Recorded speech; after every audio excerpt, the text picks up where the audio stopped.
Computers are dumb. They do not understand what you say or what you want, unless someone else translates it to them. Behind our computer is a massive system which controls everything what you're doing. Every time you're typing, sharing, or clicking something, the system will process it. Well, building a system that understands what you want is difficult, and it requires a lot of time and work to do it. As you might know, our computers are built from software and hardware. The hardware is the part that will process. It only understands 0 or 1, so it's the job of software to translate what you want to the hardware. But what is exactly software? To answer this question, you should know what your computer does. Your computer processes data. The data that your computer is processing are just some numbers, and these numbers are represented in binary, a sequence of 0 or 1. The hardware can only operate or save these sequences. And if you see these numbers, they are just a bunch of 0 or 1, and you will not understand what they mean. So the software is a system which converts these sequences in a language that you understand. But that's not all of it. It also controls the hardware to see how it's going to process data. The software will control and convert the data at the same time. And the magic starts with representing. The sequence of 0 or 1 can be represented as numbers or symbols. How we represent numbers in binary is simple, but we're not going to explain it because it takes too long.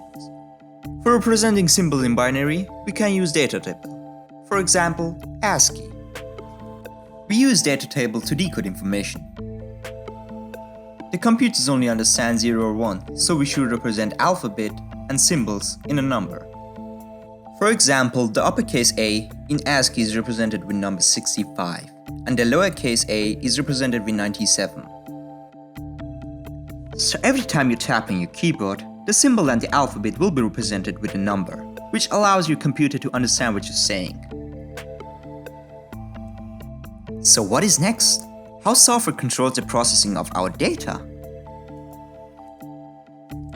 As we know, the computers are dumb, and they also do not understand what you want to do. So we should represent what we want to do with a number. And how we will represent our commands depends on the developing team that developed our computer. For example, if you want to add two numbers together, the command add will be represented with a number and the hardware will understand what you want to do. Nowadays, we give our computers tons of tasks to do. These programs are made of tons of commands and data.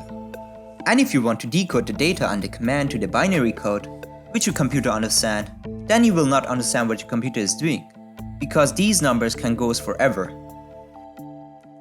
If you want to communicate with someone else, both of you should understand each other. If that's not happening, it could lead both of you to a misunderstanding, which is dangerous. Computers are not an exception. We call these misunderstandings bugs, and if you want to find these bugs, you should understand what your computer is doing. A normal human cannot understand what the sequences of 0 or 1 means. So we develop a system that represents these numbers in a language that we can understand, and we call it assembly. This system will translate what you're doing in the sequences of 0 or 1, and then it converts what your hardware is doing in a language that we understand. Now that we both understand each other, we come across the same problem that we had. Computers are dumb, and you should tell them step by step what you want to do. Writing a program in this way is very time consuming. We cannot write a complex program in this way, and finding a bug is very difficult. So when it's that difficult, how we have games? How we have so many complex programs? The answer is really simple. Everybody is familiar with programming languages.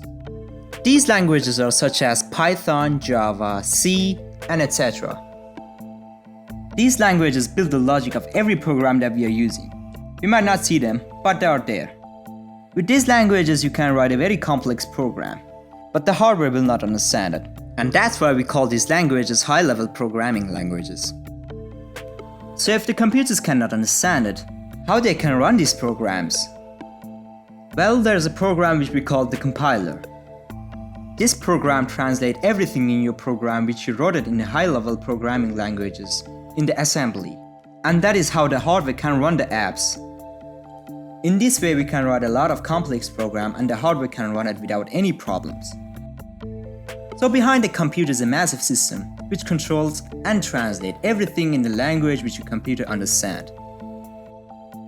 Computers might be dumb, but they are fast, and they use this benefit to be smarter than a human. If you want to learn how our digital world works, you should stay with Electron. Please subscribe to the channel, and if you like it, then like it.